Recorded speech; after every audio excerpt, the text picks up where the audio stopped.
श्रीमद् भागवत महापुराण दशम स्कंध कथा वाचन।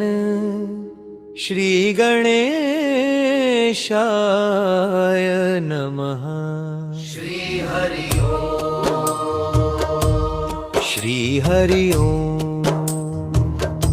श्री हरि ओम। सभी भक्तों को प्रणाम।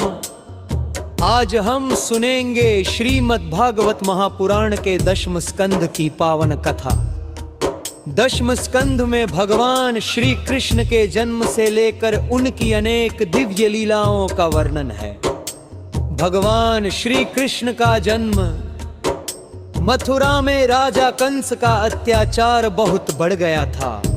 एक दिन आकाशवाणी हुई कि देवकी का 8वां पुत्र कंस का वध करेगा। यह सुनकर कंस ने अपनी बहन देवकी और उनके पति वसुदेव को कारागार में बंद कर दिया। देवकी के 6 पुत्रों को कंस ने मार दिया। श्रीमद् भागवत महापुराण के दशम स्कंध की पावन कथा। दशम स्कंध की पावन कथा। श्री गणेशाय नमः। श्री गणेशाय नमः। श्री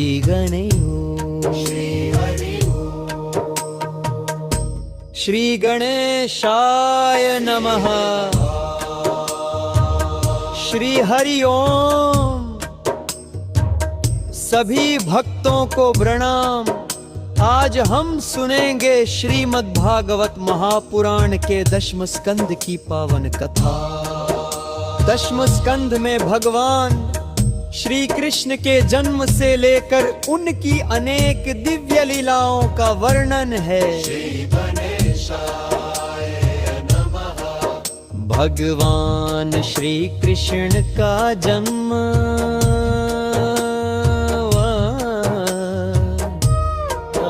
मथुरा में राजा कंस का अत्याचार बहुत बढ़ गया था। एक दिन आकाशवाणी हुई कि देवकी का 8वां पुत्र कंस का वध करेगा। बस कंस का वध करेगा।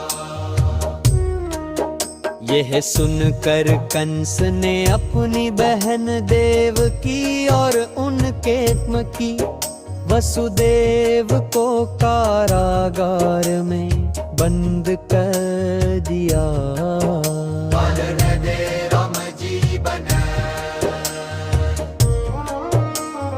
देवकी के 6 पुत्रों को कंस ने मार दिया। जब 7वां भर्व आया तो भगवान की योग माया से वह हिड़ी की सर्गों में स्थानांतरित हो गया और वही बलराम जी बने।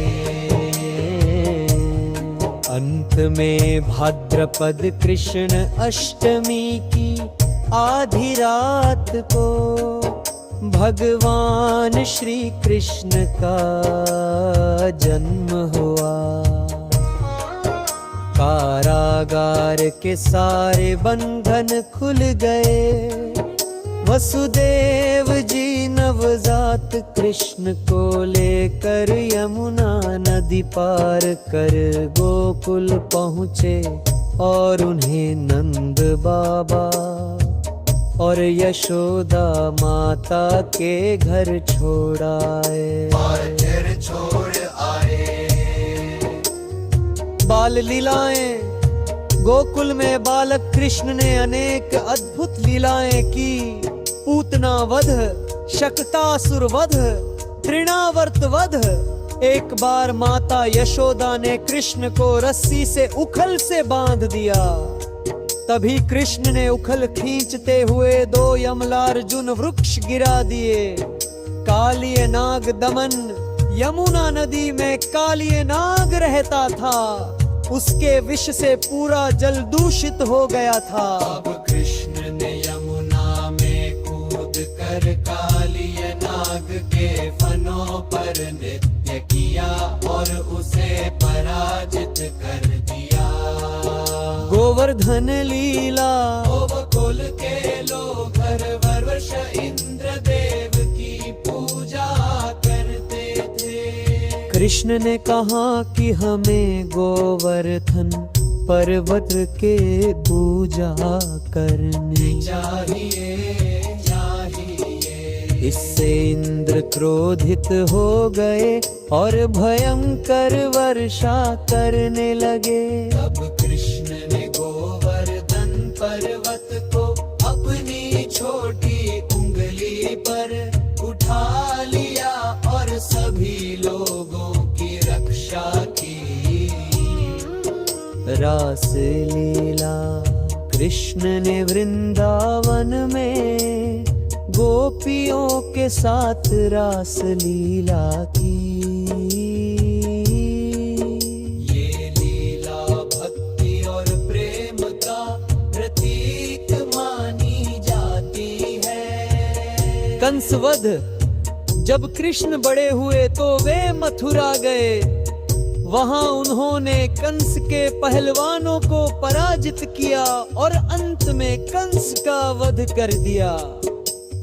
इसके बाद उन्होंने अपने माता पिता को कारागार से मुक्त कराया।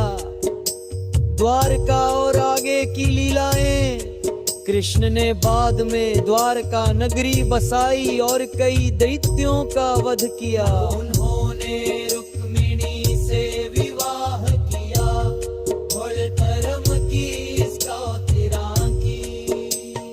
दशम स्कंध का संदेश दशम स्कंद हमें सिखाता है। भगवान अपने भक्तों की रक्षा करते हैं। प्रेम और भक्ति सबसे बड़ा मार्ग है। अधर्म का अंत निश्चित है। बोलिए श्री कृष्ण भगवान की जय। श्रीमद् भागवत